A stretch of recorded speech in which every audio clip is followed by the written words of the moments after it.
My sister-in-law, who was like a sister to me, passed away. Thank you, I whispered to her, who lay in the casket with a gentle smile. Scattered flowers, numerous letters from the attendees. Suddenly, a few photographs caught my eye. And in that moment... What? I froze. The scene before me was impossible. What was there wasn't a gesture of mourning but pure malice. Who could have done this, and for what reason? Amidst the mourners quietly weeping, I instinctively glanced around. Then, I locked eyes with someone. A person stood there, arms crossed, smirking. In that instant, something my sister-in-law once said flashed through my mind. If anything ever happens to me. Without thinking, I dashed out of the funeral hall. The story goes back a little further. I am a 33-year-old housewife living with my husband David, whom I married 5 years ago, in a rented apartment in the suburbs. We have no children. Both David and I love children and have always wanted to have them, but I have never been pregnant. Concerned, we went to a hospital for a consultation, but neither of us had any particular health issues. So, for now, we are simply waiting to conceive naturally. There are times when I feel down about it, but overall, my married life with David is quite fulfilling. Being with David, who has a calm and gentle nature, brings me peace, and taking care of the household for him is a joy for me as a housewife. On weekends, we often go shopping or take trips together. Just these things alone make me feel glad to have married David, but there is one more reason I feel this way. That reason is the presence of David's sister, Nancy.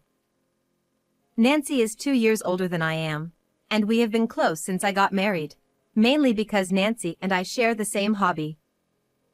Both of us love intricate work, especially making jewelry and embroidering small items.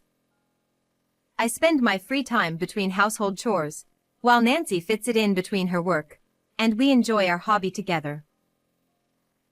Nancy is more skilled at handicrafts than I am, and whenever I have questions, she kindly offers advice without a hint of annoyance.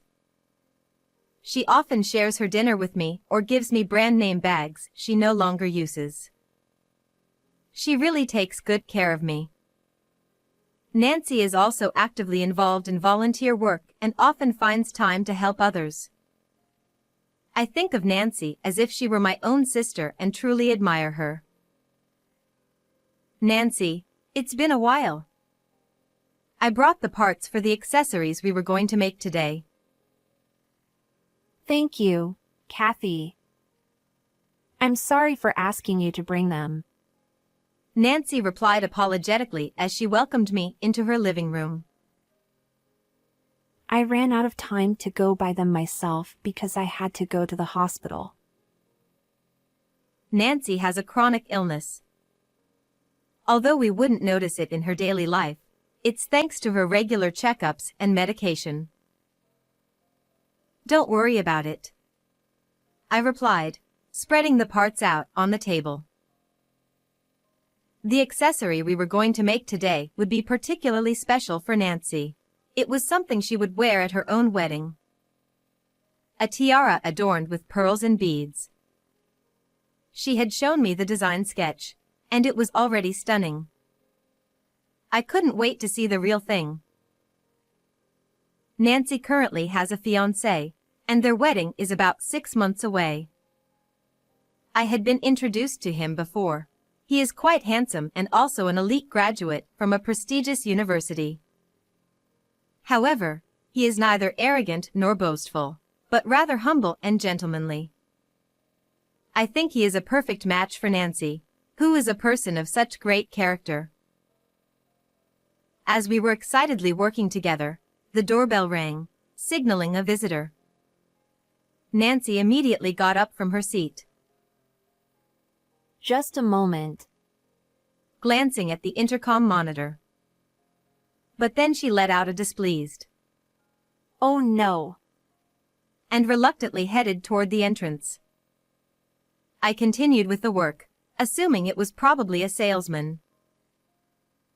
A short while later, I heard the footsteps of several people walking noisily down the hallway.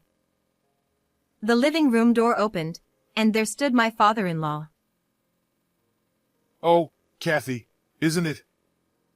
It's been quite a while. For a daughter-in-law, you sure don't show your face often. Must be nice to have such a carefree life. He sneered as soon as he saw me, frowning. "Hey, Dad, what are you doing here? Don't tell me you're here to ask for money again. I'm not lending you anything anymore.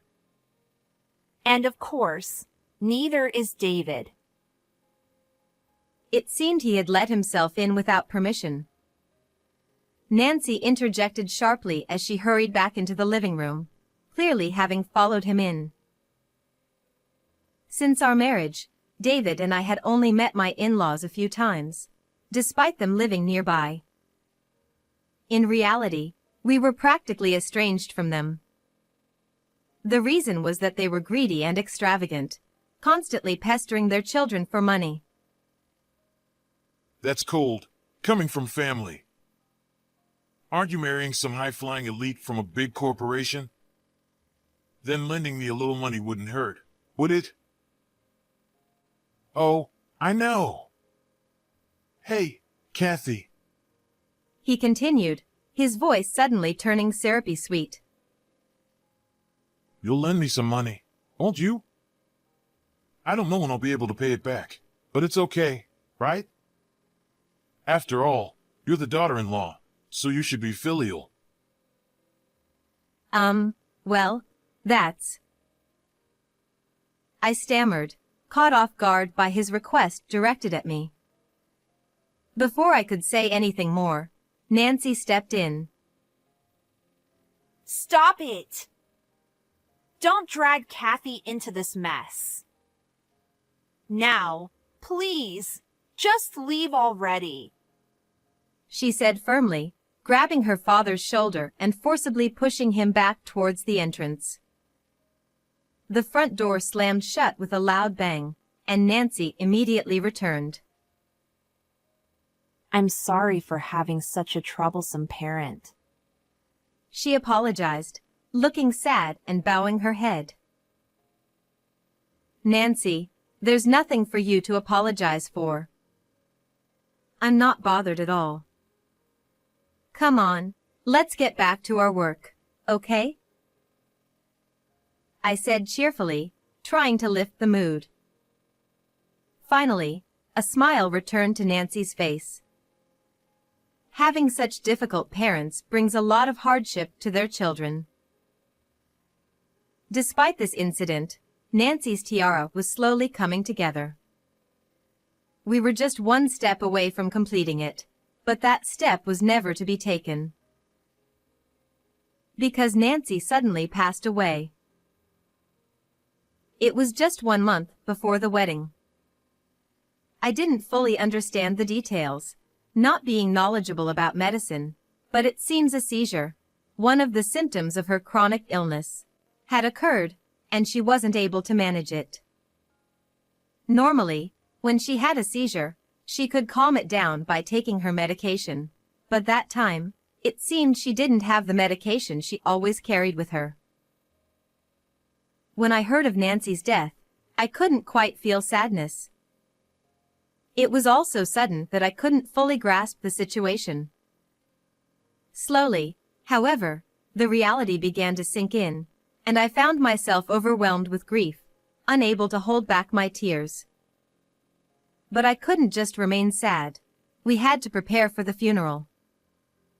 David, being her younger brother, was set to be the chief mourner. Ordinarily, it would be the spouse or the parents who would take on this role, but Nancy had not yet registered her marriage, and her parents were completely unhelpful, only talking about the life insurance money. I couldn't help but question their sanity, considering how they could only discuss money when their own daughter had just passed away. I even found myself wondering if they had somehow wanted Nancy gone for the insurance payout. That's how appalling their behavior was. Despite some trouble, many people who had admired Nancy during her lifetime attended the funeral. Nancy had been loved by so many. Thinking of this made my heart ache, and I almost started crying again. I held back my tears, pressing my fingers to my eyes. I knew that constantly mourning would not bring Nancy peace. As I was thinking that, Kevin, Nancy's fiancé, who had red eyes from crying, approached me. Kathy, it's been a while. I never thought we would end up having a funeral instead of a wedding. He said, his voice filled with exhaustion and pain. I'm truly sorry for your loss. I know it's difficult, but please try not to let it get to you too much. At least make sure to eat and sleep properly. Kevin responded in a barely audible voice. Yes. And then collapsed into a nearby chair. Try not to let it get to you too much. I realized I wasn't one to talk. To find closure, I decided to open the coffin one last time and say a final goodbye to Nancy. I felt certain that Nancy would want me to do so. Nancy, lying in the coffin, looked as if she were simply sleeping. Nancy, thank you for everything. I whispered and was about to close the coffin when I noticed something placed next to her face. A photo? We had placed a few mementos in the coffin so Nancy could take them with her to heaven, but I didn't remember placing any photos. Curious, I discreetly picked it up. The moment I saw the photographs, I gasped in shock, letting out a small cry. Quickly, I covered my mouth. The pictures showed Kevin entering a hotel with a woman I didn't recognize. My mind raced with questions. Who put these here? Why? Were these photos even real? With these doubts swirling in my mind, I cautiously glanced at Kevin. Noticing my gaze, Kevin flashed a brief smirk. The expression, so out of character from his earlier grief-stricken demeanor, was chilling. His eyes were fixed on the photos in my hand. Seeing his expression, I realized that Kevin had placed these photos in the coffin. He must have intended to burn them along with Nancy's body, to destroy the evidence. Or perhaps it was to torment Nancy, or whoever found them. What is this? What are you trying to do? I demanded, moving toward Kevin, unable to contain myself. Kevin chuckled softly. You found them, huh? What can I say? It's exactly what it looks like. That woman, she claimed to have a quiet hobby like handicrafts, but she wasn't quiet at all. She even dared to defy me, an elite with a good face. Of course, I decided to go for a kind, younger, and more obedient girl. His words made my blood run cold. Well, no way. So, because of that, Nancy became a nuisance to you, and... I stammered.